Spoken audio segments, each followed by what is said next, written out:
Welcome to the AI Value Podcast. Today, our guest is Wilhelm Bielert. He's the Chief Information Officer at Premier Tech. Welcome, William. We've been trying to schedule this for a little while, and glad we finally made it. You got your hat, right, in the mail? You got your hat? Yeah, exactly. So it was really fun. Thank you so much, Mark. It took weeks getting this nice hat, which I really like. I can't take it off right now because I can't use it right now because I have headsets here, but it's really, oh, I should Right. do it like you. That's cool. 1 second. You could, yeah. Let's try it.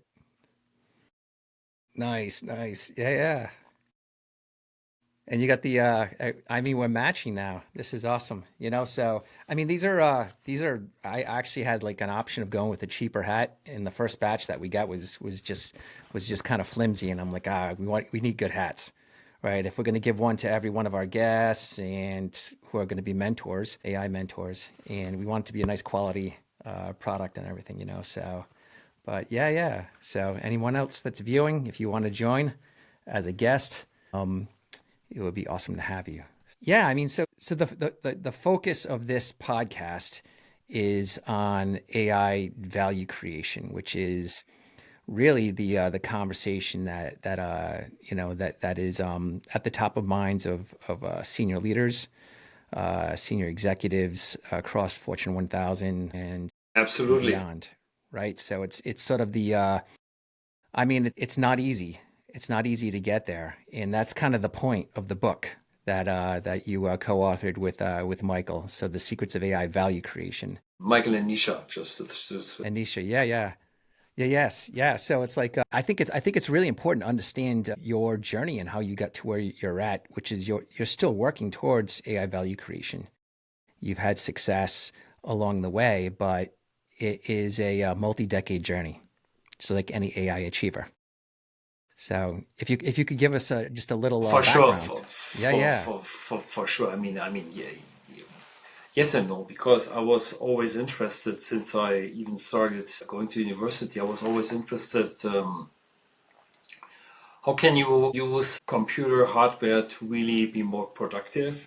That's like a topic which was always of interest in my life. So I started with a programmable calculator and learned languages such as BASIC long time ago, and then others, and C++ and Pascal and all these old things. But then I was always also interested in simulation. So how can humans use simulation to really understand things better? So I had the privilege, I went a long time ago to MIT, to the System Dynamics School, and really did simulation, learned that you can simulate let's say the distribution of a virus, you can simulate a complete economy.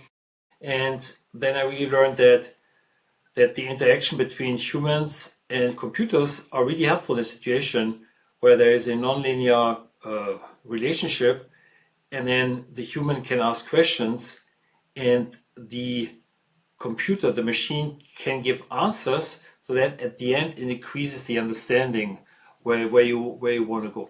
And then I wrote a PhD about decision support. In essence, I created models, and then I found myself in a situation that at this point in time, we're talking about middle of the 90s, there were not many machines, and there was a lot of restrictions to really solve certain models. And then I learned about a specific set of algorithms, so-called genetic algorithms. So it sounds like a big name, but in essence, the idea is to what we know from nature or what humans know. So let's say if you would like to climb a mountain, you take a look at the mountain, and then you see the peak. You say, okay, that's the only peak I see. Maybe there are other peaks in the fog somewhere in the clouds, but this is the peak I would like to go. And then I make a pass, and then I try to climb it step by step to really reach at the top. And that's one sort of the idea in these algorithms, which can really help to understand things better. I finalized my PhD and really was astonished how a machine can help. But then at this time, there was really no broader discussion about AI, about all these different things. But I thought that's really cool because it shows that machines have the capability to basically have similar approaches which we as humans do, but just in a different settings and in different situation with much more logic. And then as the time goes by, all kinds of software as a service, cloud systems were coming. And then, especially 2-3 years ago, there was, I would say, in the pre-ChatGPT phase, time to focus on data. Everyone was saying we need to have data. Data is the new oil. And there, Mike, Nisha, and I got together and we thought, it's really interesting. We see in all of our practices and cases that people have the same challenges. So let's think what can we do and what needs to be done. And then this leads to the creation and the idea. Okay, let's put together our experience into a book, which really helps more from a business side. What do you need to do to really make it happen? To put the kind of learning experiences the three of us had into a written format, a little bit like a recipe, so that at least you not repeat the mistakes the three of us had made. Like for example, I mean, we all always concentrate on the technical solution. In the past, it was a challenge to get a technical solution. Today, there's so many technical solutions available, and I mean, there's always choices. You can choose a product based on the ChatGPT stack. You can choose another one based on Google, and a lot of others are coming. But then, if you don't have the proper change management, if you don't deal maybe with the fears in the organization that your team members who should get supported by the technology have the fear that they are completely replaced, then you run into all kinds of problems which have nothing to do with the technology, which are really more human adoption, bringing into the context, configuration, taking your team by the hand and really make it. And that's kind of the learning right now. So right now, if you want to summarize what brought me here is, I had always an interest how it's really working. I was always fascinated to kind of put the way our brain works into a machine. And then I had to discover with all these tools coming up that this functionality is getting more and more valuable, and it's in every vendor's application portfolio right now. Every of the large platforms has right now a set of AI capabilities. But while the technical solution is ready to go, the question is, what is the path to success? And there's a lot of human factors to really make it happen, and a lot of foundations are needed to make it really happen. But then if you have the right recipe, then especially right now as the solutions are stable, you have a good chance of creating value, of creating significant success. Right. Right. I mean, a lot to unpack. One of the things that really stands out is the fact that experimentation and failure is part of the process, right? And over a long period of time. So just having that mental model that this is going to be a sort of a series of experiments, and having that in the culture so you can iterate and learn some of those lessons, like the cultural constraints, managing risk, getting people involved early in the business so that they feel like they're part of the process of creating new capability, right? Yeah.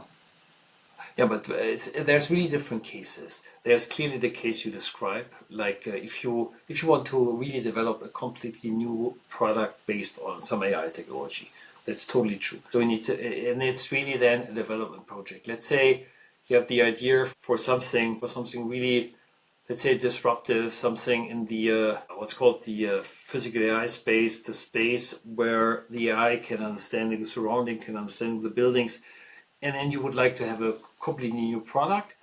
That's like any product development. On the other hand, there's a lot of capabilities which are there and you already use without knowing. I mean, every person in a corporation has a mobile phone, Google, Android, and so forth, and there's tons of AI capabilities in it. So you have the case indeed, product development, true. Normally, if we talk about significant investment, there's a risk of failure for sure. But on the other hand, you have all the other features coming into your corporation, which are ready to take from the shelf. Let's say right now in these days, if you, especially if you are in a larger city in Europe, United States, Asia, if you want to go from point A to point B, you use normally a mapping application on your mobile phone, whether it's Apple, Google, or whatever.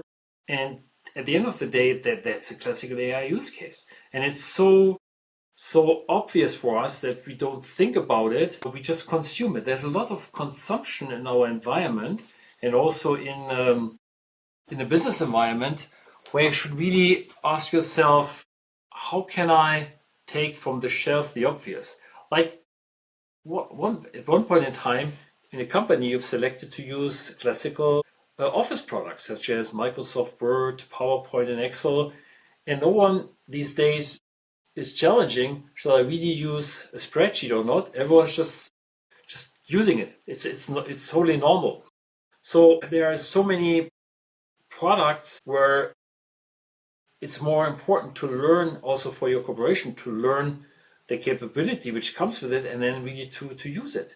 To really and then create something which really enables users to learn what they can do and what they can't do. So I think that's a kind of demystification of AI. So and it was a very good point, Mark, because most of the people in organizations, they have the feeling it's getting, let's say, different more and more, but it's still like AI, it's like the big thing, like before the internet, e-commerce, the internet, that's not for us. We are classical retail. It took a while, and then it came to the conclusion, okay, wouldn't it be easier for clients to, instead of going to a retail store, to shop it online and maybe pick it up in the retail store? It took about 5 to 10 years to bring it to a conclusion that it's complementary.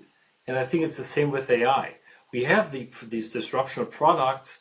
We have a lot of philosophical questions, but we also having companies, typically either Google or Microsoft for office products, and they come now with tons of AI things. So you do not need, in Google, for example, you do not need to search all your emails. You just make a prompt in Gemini, and then it's not perfect right now, but then at least the idea is that you get it. Or right now, if you would like to create a project sketch or have an understanding or have very basic questions in a corporation.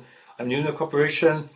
How do I let's say get approval for buying a mobile phone, for example? I mean, everything can be supported. Basic questions can be there, and this is straight from the shelf. There's like tons of products, very easy to use. You can use. So it's a continuum. You have on the one hand, sure, you have the disruption, the next big thing, the idea where your company maybe could really get faster, and then you have a lot of other products or pre-packaged products which you can just write with limited development knowledge, with more kind of let's use it, let's iterate mindset, which really brings you forward.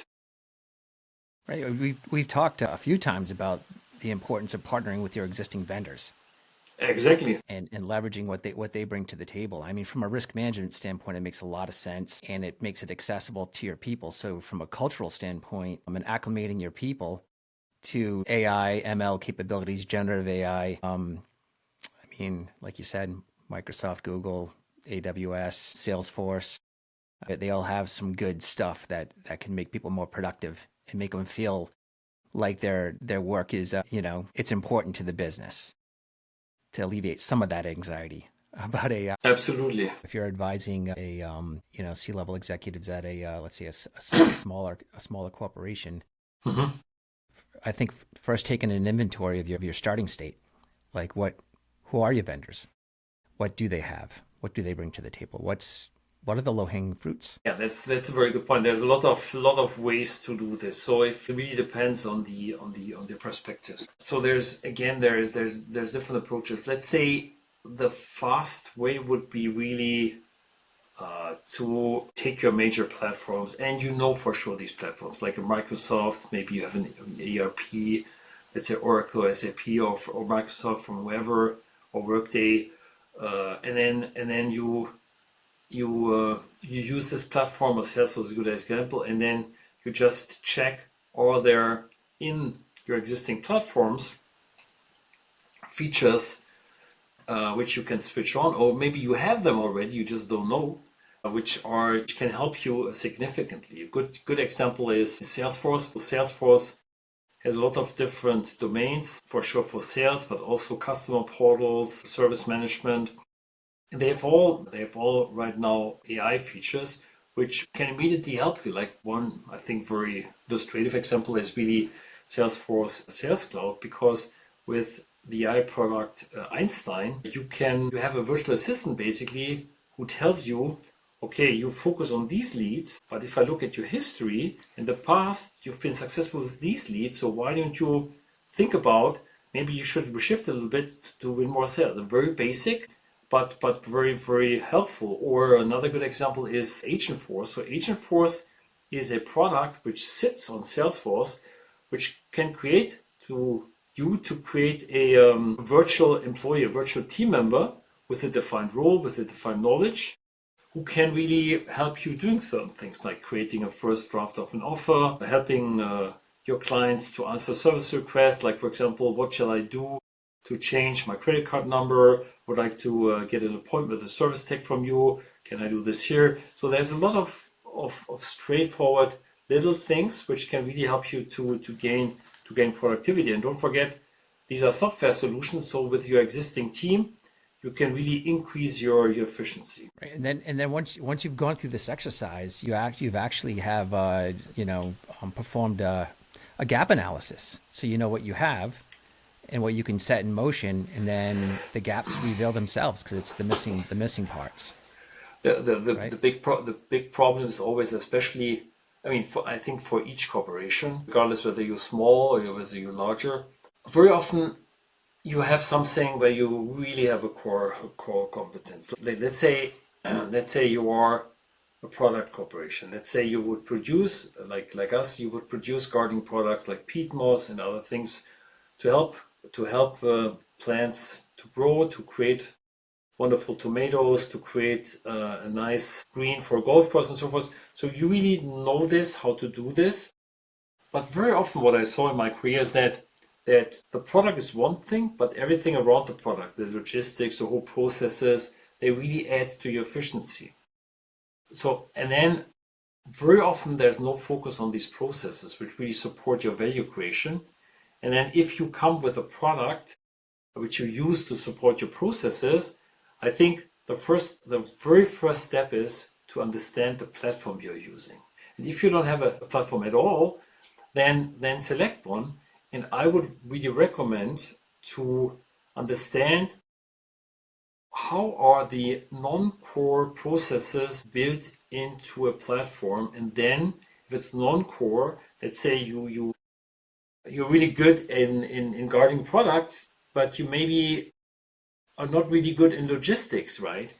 Then choose a platform, understand how it's done in the platform, and then just use the platform as much as you can from the shelf, and then use the built-in AI functions in this platform instead of trying to invent something on your own. Because very often I saw that while there's strong knowledge in products, everything around in a company is often not well thought through, and there you lose the money. So then really understand what you have and try to adapt it, because very often we make the mistake to start from the evolution of some processes, but there was never ever any reflection about these processes. So then it's much easier to adopt the way you do your business in a non-core in a non-core domain, and then use something which really supports you. Because otherwise, if you stick with your ancient processes and then you custom a lot all these software products, it will cost you a fortune, and it will really reduce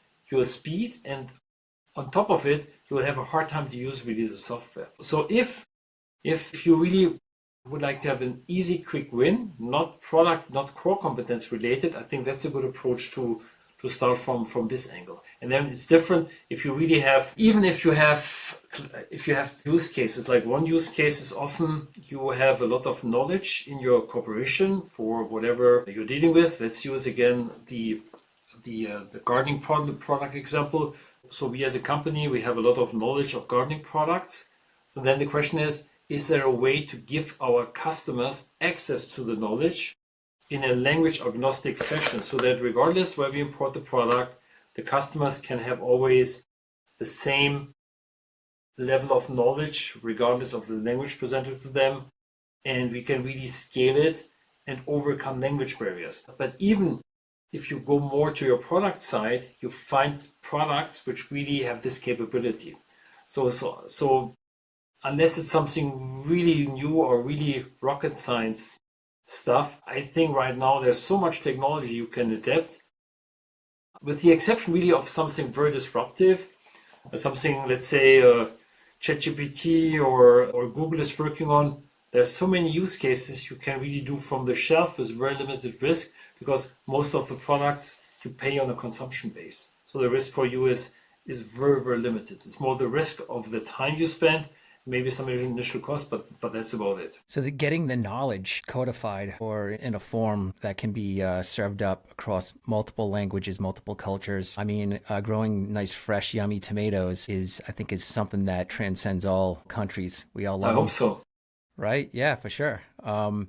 There's also the knowledge of the people that work at your company, and there's that generational turnover or just Hmm. the transfer of knowledge Hmm. from one generation to the next, which is super Hmm. important.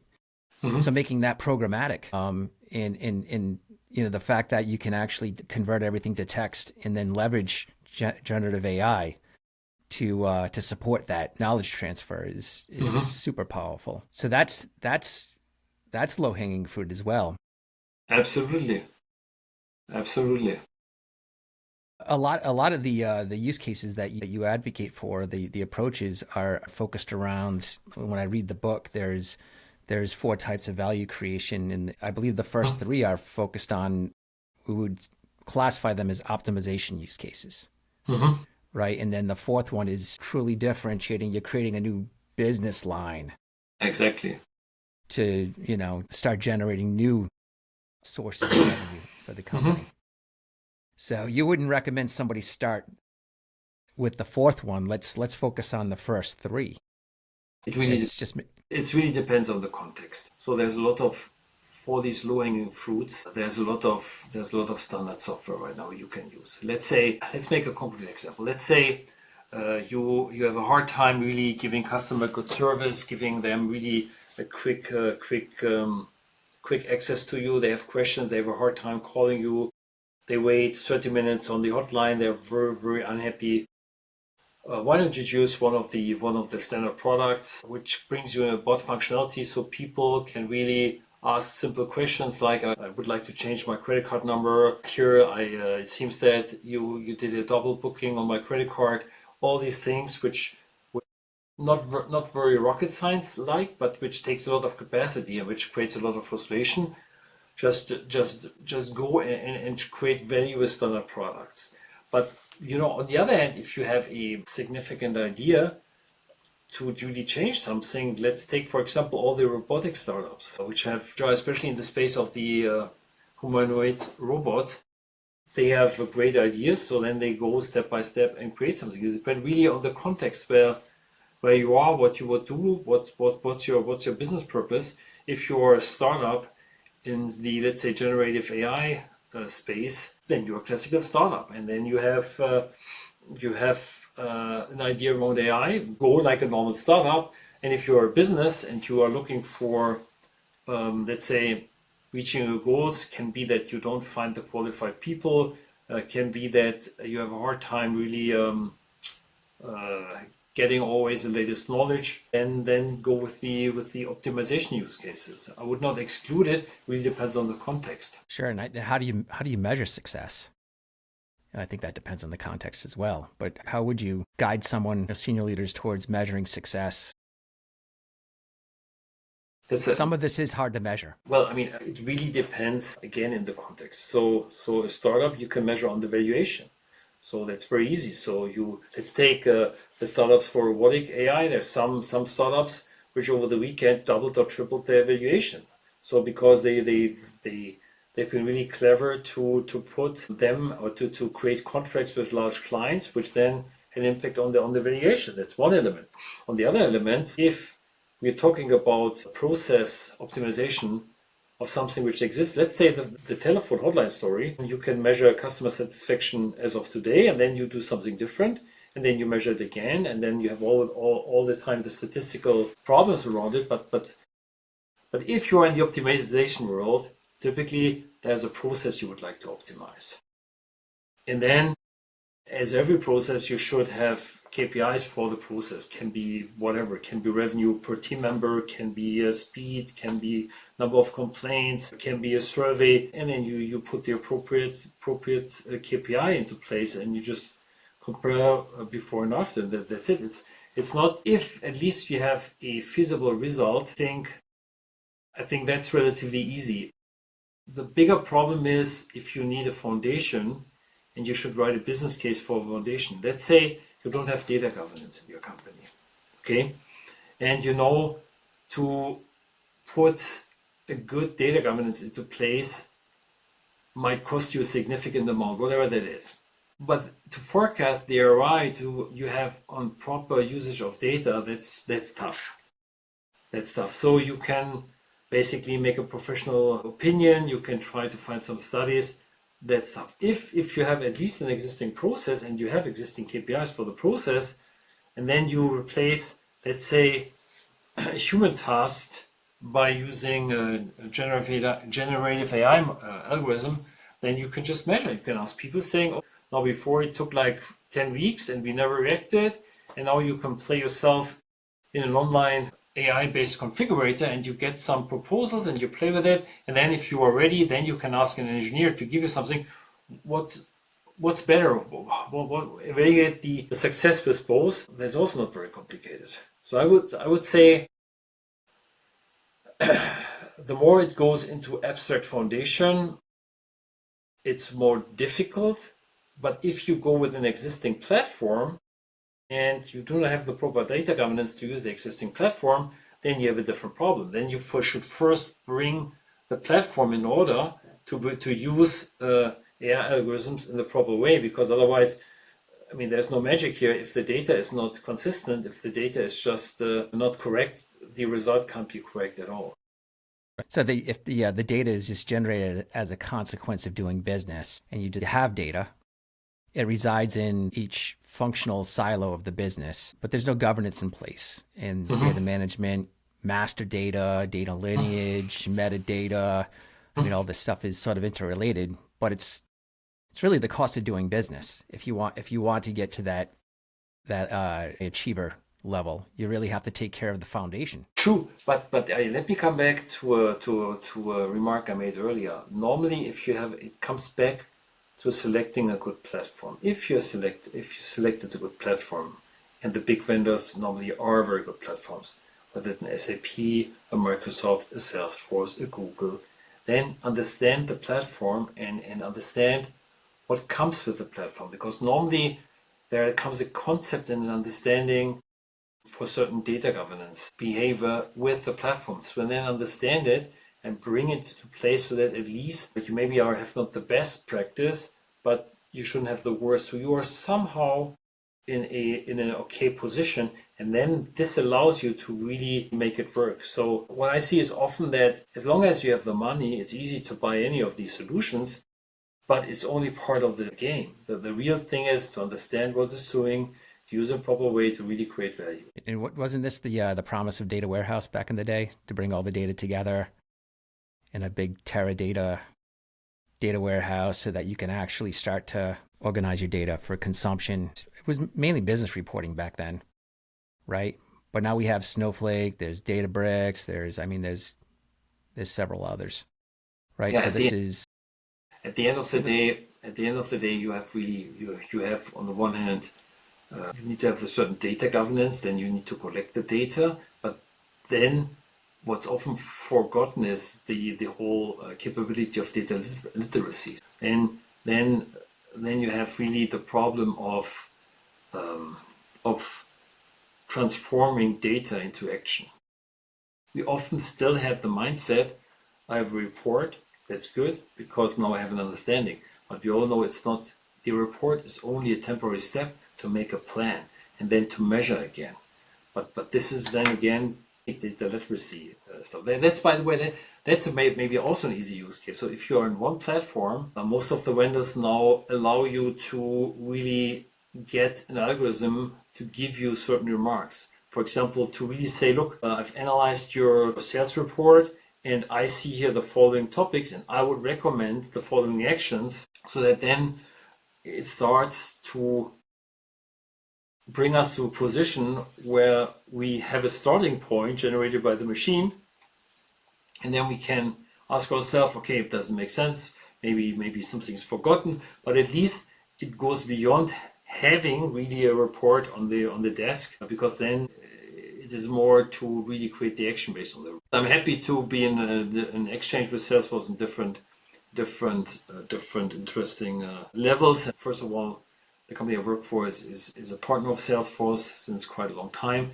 and then also it's a privilege. I've been engaging in different forms with Salesforce, and one is the Customer Advisory Board for Manufacturing, which is really a kind of a forum for people, in this case in manufacturing, to have an exchange to see how we can make technical solutions to be fit in our environment and how can we create value with these solutions. That's in essence it.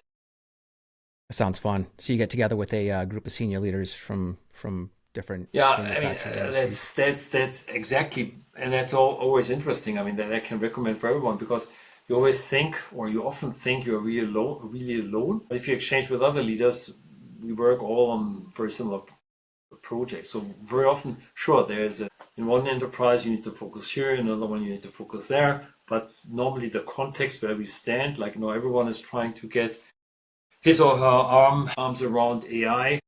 Some elements are very similar, especially right now. Let's say the question, how can AI help us to increase efficiency?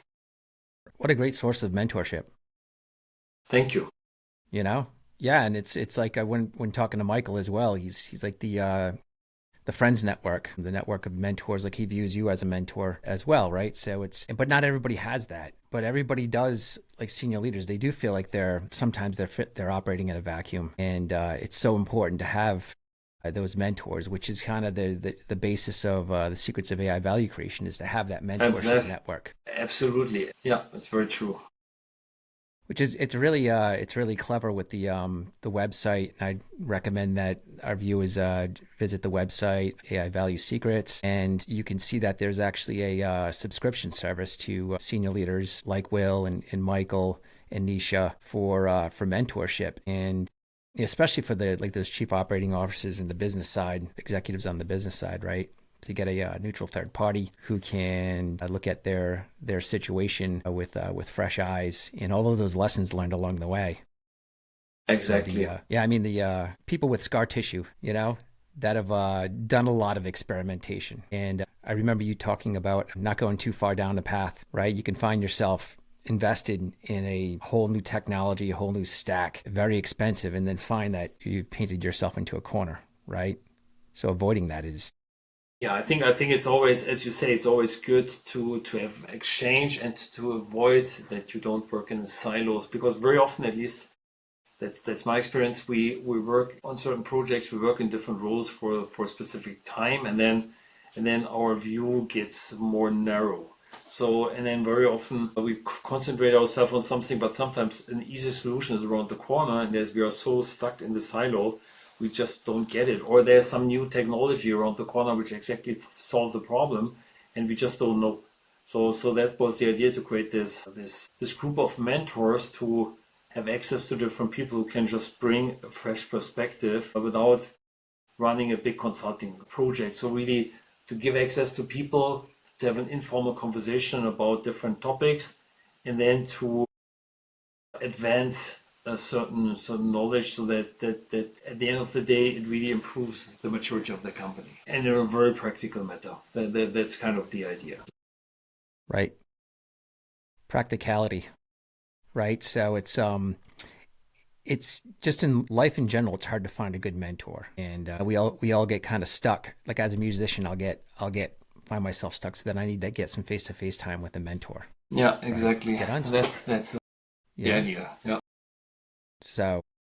Yeah, and also what I found very helpful, typically in a company you find capabilities or competencies which are really advanced, and then I think everyone has a kind of a dark corner which has been neglected for certain reasons.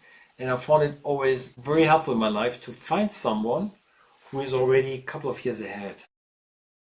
Let's say if we decide for a platform, which we did a couple of years back for different platforms, it was always helpful to speak with people who were 2, 3 years in front of us to say, how did you get there? What was a major problem? And that really helped us to design our own roadmap and to go faster through the learning curve and not having all these costs associated by just building up the knowledge. Right. Right. Which is the, I mean, the manufacturing community for Salesforce. You get together with these senior leaders, and perhaps you're that mentor for some folks that are new, right? Maybe, maybe not, but as I said, I mean that it's always good to have a conversation because that typically, if you work in the same domain, helps you to understand better and to just improve. Yeah, leveraging your existing, it makes so much sense. Leveraging your existing vendors, and then asking for access to their mature customers so that you can have those conversations. And then they have their annual conferences, and being active in the community with your existing vendor base. Yeah, this is very Yeah. at the end very simple and is valid for I think a lot of different domains. But but sometimes it's good to say this is also extremely important in the AI domain. Right. And being aware of their roadmap relative to AI, and then actually being able to influence their roadmap. Yeah, exactly, exactly. So, But once again, it's roadmap seems to be more, let's say, a technical roadmap. So but the big problem is really still the adoption. So it's right. easy to get the capability. It's good to have an understanding about the roadmap. But if you have to face the fact that your users may be using 10 or 20% of the functionalities, then money is maybe better invested in training, bringing them to understand it, initiatives to really change the business instead buying other functionalities which can't be used because maturity is not there. Right. You can also develop that relationship with your existing vendor to participate in the beta programs, and your people get exposure to their stuff, and that just reinforces Absolutely, the relationship. Right. absolutely. Much less risky than going after startup companies to bring in new capabilities. It depends on your context. If you have a corporate VC and if you are in a domain, whether it's finance or biotech, where really AI is a big disruptor, in that context, I think it makes perfect sense. But if you are a small or mid-sized company and you ask yourself, how can I improve EBITDA, let's say from 8 to 10%, it's just totally different context. Right. Makes sense. And sometimes there's a startup that just has something that is going to move the needle. For sure. So maintaining a pulse, yeah, doing your research, engaging in conversations, interesting. So yeah, we're coming up towards the top of the hour here. Yeah, Well, this is the first of many conversations. So really enjoy spending some time with you. And pleasure. Same here. yeah, for sure. And that hat does look good. For sure. I And like it. once again, also for the audience, I assume you put my LinkedIn profile in the show notes. So always open for a conversation, always open for exchange to learn better. Sounds good. Good. All right. Well, have a fantastic day. Thanks a lot, Mark. Okay. You Yep. too. Take care now. Bye bye. Bye bye.